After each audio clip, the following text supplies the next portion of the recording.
గత కొన్ని రోజుల నుండి ఆంధ్రప్రదేశ్ తెలంగాణ రాష్ట్రాల్లో వస్తున్న వానలు వరదల గురించిన ఫొటోస్ అండ్ వీడియోస్ ఇప్పటికే చూసి ఉంటారు. ఈ విధ్వంసం కారణంగా ఇప్పటి వరకు దాదాపు 35 మంది చనిపోయారు. 17,000 మందిని రిలీఫ్ క్యాంప్స్కు తరలించారు. 2 రాష్ట్రాల్లో దాదాపు 4,50,000 మంది వరదల కారణంగా డైరెక్ట్గా లేదా ఇండైరెక్ట్గా ఎఫెక్ట్ అయ్యారు. ట్రైన్స్ ఆగిపోయాయి. ఇండియన్ నేవీ రంగంలో దిగింది. డ్రోన్స్ ద్వారా ఫుడ్ను అందిస్తున్నారు. హెలికాప్టర్స్ ద్వారా రెస్క్యూ ఆపరేషన్స్ జరుగుతున్నాయి. గ్రౌండ్ జీరోలో రాజకీయ నాయకులను సైతం ఈ వరదలు లాగాయి అంటే ఇది మామూలు విపత్తు కాదు అనేది క్లియర్గా అర్థమవుతోంది. 20 ఏళ్ల తర్వాత ఇంత పెద్ద స్థాయిలో వర్షం పడడం ఇదే మొదటిసారి అని అక్కడి ప్రజలు అంటున్నారు. అయితే ఈ విపత్తులో విజయవాడ వరదలనేవి హైలైట్ అవుతున్నాయి. దాదాపు 40% విజయవాడ యొక్క ప్రాంతాలు నీటితో మునిగిపోయాయి. విజయవాడ మునిగిపోవడానికి అసలు కారణాలు ఏంటి అనే విషయం మీద ఎన్నో చర్చలు జరుగుతున్నాయి. ఒక్కొక్క మీడియా ఛానల్ ఒక్కొక్క స్టోరీ చెబుతోంది. ఈ వీడియోలో మ్యాప్స్ అండ్ యానిమేషన్స్ను వాడి విజయవాడ మునిగిపోవడానికి గల అసలు కారణాలు ఏంటి అనేది చెప్తా. వీడియో రీచ్ కోసం దయచేసి లైక్ అండ్ సబ్స్క్రైబ్ చేయండి. ఈ మ్యాప్లో చూడండి, ఇది విజయవాడ నగరం, ఇది కృష్ణా నది. ఈ డ్యామ్ పేరు ప్రకాశం బ్యారేజ్. ఆగస్టు 31 నుండి సెప్టెంబర్ 2వ తేదీ మధ్యకాలంలో ఈ ఏరియాస్లో అధిక శాతంలో వర్షం పడింది. విజయవాడలో యావరేజ్గా 15 mm వర్షం వచ్చేది, కానీ ఈసారి 327 mm వర్షం పడింది. అంటే 22 టైమ్స్ ఎక్కువ వర్షం పడింది అన్నమాట. మొన్న వాయనాడులో ల్యాండ్ స్లైడింగ్స్ అయ్యాయి. వాయనాడులో దాదాపు 300 mm వర్షం నమోదైంది, కానీ విజయవాడలో వాయనాడు కంటే ఎక్కువ శాతం వర్షం వచ్చింది. ఇలా అన్ప్రెసిడెంట్గా వర్షాలు రావడాన్ని టొరెన్షియల్ రెయిన్స్ అంటారు. తెలుగులో దీన్ని కుండపోత వర్షం అంటారు. విజయవాడ పైన ఉన్న ఖమ్మం, నల్గొండ డిస్టిక్లో పడిన వర్షపు నీరు కూడా బుడమేరు కెనాల్ ద్వారా విజయవాడ వరకు చేరుకోవడం కారణంగా విజయవాడలో వరదలు ఎక్కువ శాతంలో నమోదయ్యాయి.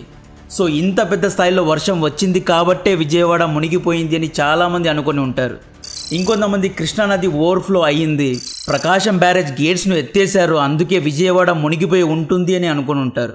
కానీ మెయిన్ కల్ప్రిట్ ఈ రెండూ కాదు. Main reason Budameru canal.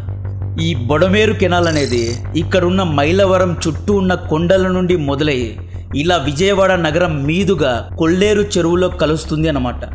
ఈ బుడమేరు కెనాల్ యొక్క పని వర్షపు నీళ్లను కలెక్ట్ చేసి అందులోని కొంత భాగాన్ని కొల్లేరు చెరువులో కలపాలి, ఇంకొంత భాగాన్ని కృష్ణానదిలో కలపాలి అన్నమాట. ఈ మ్యాప్లో చూడండి, ఈ ఛానల్ కొల్లేరు లేక్లో కలుస్తోంది. బుడమేరు కెనాల్ యొక్క ఈ ఛానల్ వర్షపు నీరును కృష్ణానదిలో కలుపుతోంది. సో మొన్న కురిసిన వర్షం కారణంగా దాదాపు 11,40,000 క్యూసెక్కుల వర్షం కృష్ణానదిలో వచ్చింది. ప్రకాశం బ్యారేజ్ యొక్క గేట్స్ను డిజైన్ చేసింది చాలా హైగా డిజైన్ చేశారు. ప్రకాశం బ్యారేజ్ దాదాపు 11,80,000 క్యూసెక్కుల నీటిని హోల్డ్ చేసుకునే కెపాసిటీ కలిగి ఉంది. ప్రకాశం బ్యారేజ్ ఇంకా 40 క్యూసెక్కుల అధిక నీటిని కూడా తీసుకోగలదు. ఇక్కడ క్లియర్గా ప్రకాశం బ్యారేజ్ కారణంగా ఓవర్ఫ్లో అవ్వలేదు అని తెలుస్తోంది. మెయిన్ కల్ప్రిట్ ఏంటి అంటే కొల్లేరు లేక్కు నీటిని తీసుకువెళ్లే బుడమేరు కెనాల్ యొక్క వాగు మధ్యలో 2 చోట్ల విరిగిపోయింది, బ్రీచ్ అయింది. కెనాల్ కంటిన్యూస్గా ఉంటేనే నీళ్లు కొల్లేరు చెరువు వరకు చేరుకుంటాయి. మధ్యలో విరిగిపోయిన బొక్కలు పడినా లీక్ అవుతాయి. ఈ నీళ్లు కెనాల్ నుండి లీక్ అయ్యి ఓవర్ఫ్లో అయ్యి విజయవాడ నగరం లోపల చొరబడ్డాయి. కొన్ని చోట్ల అయితే కెనాల్ బ్లాకేజెస్ ఉన్నాయి. ఈ బ్లాకేజెస్ కారణంగా కూడా వాగు ఓవర్ఫ్లో అయ్యి నీళ్ళనేవి నగరంలో చేరుకున్నాయి. ఇలా కెనాల్ మధ్యలో విరిగిపోవడాన్నే కెనాల్ బ్రీచ్ అంటారు. ముఖ్యంగా ఇరిగేషన్ డిపార్ట్మెంట్ ఈ బ్రీచ్ను కనుక్కోలేదు. ప్రభుత్వ ఉద్యోగులు ఫెయిల్ అయ్యారు. దీంతోపాటు కొల్లేరు చెరువును ప్రజలు అక్రమంగా ఆక్రమించుకొని చెరువు యొక్క సైజును తగ్గించారు. బుడమేరు కెనాల్ చుట్టుప్రక్కల కూడా ఇల్లీగల్గా కన్స్ట్రక్షన్స్ చేశారు కాబట్టే కెనాల్లో వెళ్లాల్సిన నీళ్లు ఇంటి లోపలికి వెళ్ళాయి, విజయవాడ నగరాన్ని ముంచేశాయి. కొంతమంది విజయవాడ ప్రజలు ఏమంటున్నారు అంటే బుడమేరు కెనాల్ మరియు కొల్లేరు లేక్లో ఇల్లీగల్గా కన్స్ట్రక్షన్స్ చేస్తున్న వారికి పొలిటీషియన్స్ యొక్క సపోర్ట్ ఉంది అంటున్నారు. తెలంగాణ ప్రభుత్వం హైడ్రా వంటి సంస్థలను తీసుకొచ్చినట్లు ఆంధ్రప్రదేశ్లో కూడా తీసుకురావాలి అంటున్నారు. ఈ బుడమేరు కెనాల్ను సారో ఆఫ్ విజయవాడ అని కూడా పిలుస్తారు. విజయవాడకు పట్టిన దుఃఖం పేరే బుడమేరు వాగు. ఈ బుడమేరు కెనాల్ ఓవర్ఫ్లో అవ్వడం ఇది మొదటిసారి కాదు. 2004లో 2009లో ఈ కెనాల్ ఓవర్ఫ్లో అయ్యింది. యాక్చువల్లీ ఇయర్ 1956లో ఈ బుడమేరు కెనాల్ యొక్క మొత్తం నీళ్లు కొల్లేరు చెరువులో కలిసేవి. అధికంగా వర్షం వస్తే ఈ కెనాల్ అనేది ఓవర్ఫ్లో అయ్యి కృష్ణా డిస్టిక్లో ఉన్న రైతుల యొక్క పంటలను నాశనం చేసేది. దీంతో అప్పట్లోనే ఆ కొల్లేరు రైతులు ధర్నా చేశారు. ఈ బుడమేరు కెనాల్ నీరు మొత్తాన్ని కొల్లేరులో కలపకుండా కొంత భాగాన్ని కృష్ణానదిలో కలపాలి అని డిమాండ్ చేశారు. దీంతో 1956లో అప్పటి ముఖ్యమంత్రి నీలం సంజీవ్ రెడ్డి గారు ఆకివీడులో రైతులతో మీటింగ్ చేసి 50 లక్షలు ప్రకటించారు. బుడమేరు కెనాల్లోని కొంత నీటిని కృష్ణానది అప్స్ట్రీమ్లో డైవర్ట్ చేయాలని అప్పట్లోనే ప్రతిపాదించారు. కానీ ఈ పనులు పూర్తిగా కంప్లీట్ కాలేదు.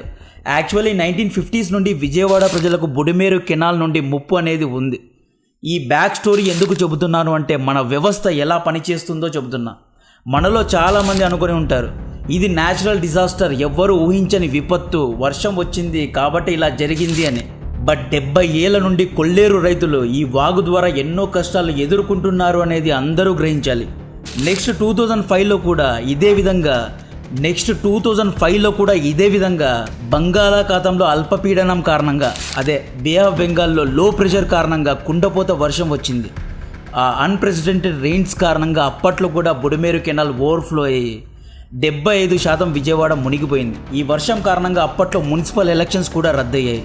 అప్పట్లో అక్కడి లోకల్ లీడర్ కొల్లి నాగేశ్వరరావు గారు మాకు పర్మనెంట్గా ఈ సమస్య నుండి పరిష్కారాన్ని ఇప్పించాలి అని పెద్ద ఎత్తున ధర్నా చేశారు. దీంతో అప్పటి సీఎం రాజశేఖర్ రెడ్డి గారు రంగంలో దిగి ఇయర్ 2007-2008లో బుడమేరు కెనాల్ను డైవర్ట్ చేసి పోలవరం రైట్ కెనాల్లో కనెక్ట్ చేయాలి అని చెప్పడం జరిగింది. కెనాల్ యొక్క సైజును తక్కువగా డిజైన్ చేయడం వల్ల ఈ కెనాల్ పనులు కూడా పూర్తి కాలేదు. సో ఇప్పుడు మళ్ళీ 2024లో ఇదే బుడమేరు వాగు కారణంగా విజయవాడ మునిగిపోయింది. మన మీడియా, ప్రభుత్వాలు కొన్ని రోజులు దీని గురించి మాట్లాడతారు, మర్చిపోతారు. మళ్ళీ 10 ఏళ్ల తర్వాత లేదా 5 ఏళ్ల తర్వాత దీనికంటే ఎక్కువ శాతంలో వర్షం వస్తే విజయవాడ పూర్తిగా మునిగిపోవడం ఖాయం. ప్రకృతి ప్రజలకు ఒక సందేశాన్ని ఇస్తోంది. రోజు రోజుకు మనం భూమిని వేడి చేస్తున్నాం. పెట్రోల్, డీజిల్ వాహనాలు వాడుతూ, ఎయిర్ కండిషనింగ్ రూమ్స్లో ఉంటూ, టెక్నాలజీ పేరు మీద విషవాయువులను అట్మాస్ఫియర్లో రిలీజ్ చేస్తున్నాం. దీని ద్వారా భూమి వేడెక్కడమే కాదు, సముద్రం కూడా వేడెక్కుతోంది.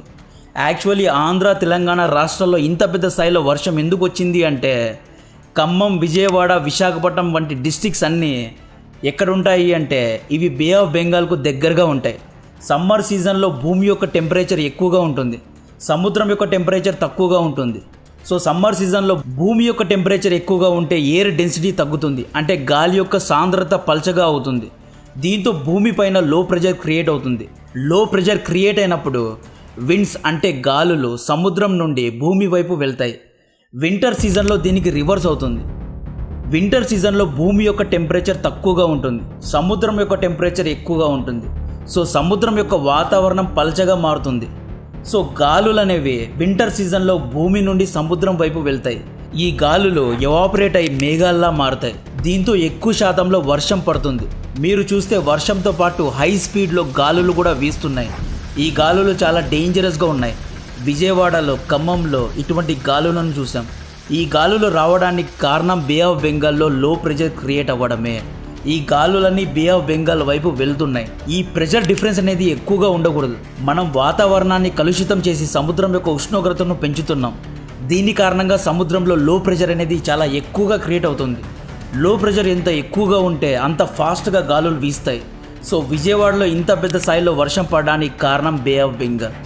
వరదలు వచ్చి మునిగిపోవడానికి కారణం బుడమేరు కెనాల్ మధ్యలో విరిగిపోవడమే. ఇది అండి జరిగింది. ఐఎండీ ఇంకొక హెచ్చరిక జారీ చేసింది. సెప్టెంబర్ 4వ తేదీ అంటే ఈరోజు పెద్ద స్థాయిలో వర్షం పడే అవకాశం ఉంది అని హెచ్చరించడం జరిగింది. డెఫినెట్గా విజయవాడ ప్రజలు ఇంకొన్ని రోజులు కష్టపడాల్సిన పరిస్థితి ఉంది. బుడమేరు కెనాల్లో చెత్త చెదారం పేరుకుపోయి నీళ్లు వెళ్ళడానికి స్థలం లేక బ్లాకేజెస్ కారణంగా ఓవర్ఫ్లో అయ్యాయి. ప్రభుత్వ ఉద్యోగులు చేసిన ఒక్క టెక్నికల్ ఫాల్ట్ కారణంగా కోట్లలో నష్టం వచ్చింది. ఇన్ఫ్యాక్ట్ పెద్ద ఎత్తున వర్షం రావడం కూడా ఒక కారణమే. ఇది one of the reason, main reason కాదు. వరద నీరు కారణంగా ప్రజల యొక్క కార్స్, జీప్స్ అండ్ బైక్స్ పాడయ్యాయి. ఇల్లు, పొలాలు అన్నీ నాశనమయ్యాయి. ముఖ్యంగా ప్రజల ప్రాణాలు కోల్పోయారు. ఈ నష్టానికి ఎవరు బాధ్యులు? Who will take the accountability? Vijayawada ఫ్లడ్డింగ్కు పర్మనెంట్ సొల్యూషన్ ఏంటి అంటే సారో ఆఫ్ విజయవాడను పూర్తిగా సాల్వ్ చేయడం, అంటే బుడమేరు కెనాల్ను సాల్వ్ చేయడం. కొల్లేరు చెరువులో ఉన్న ఇల్లీగల్ కన్స్ట్రక్షన్స్ అన్నిటినీ డెమాలిష్ చేయాలి. బుడమేరు కెనాల్లో ఉన్న చెత్త చెదారాన్ని క్లీన్ చేయాలి. కెనాల్ మధ్యలో పడిన బొక్కలను, అన్ని బ్రీచెస్ను రీకన్స్ట్రక్ట్ చేయాలి. బుడమేరు డైవర్షన్ కెనాల్ యొక్క పనులు పూర్తి చేయాలి. 1950s నుండి రగులుతున్న ఈ సమస్యకు 2024 వచ్చిన సొల్యూషన్ అనేది రాలేదు. ఇంకా దీనికంటే ఎక్కువగా మాట్లాడలేం.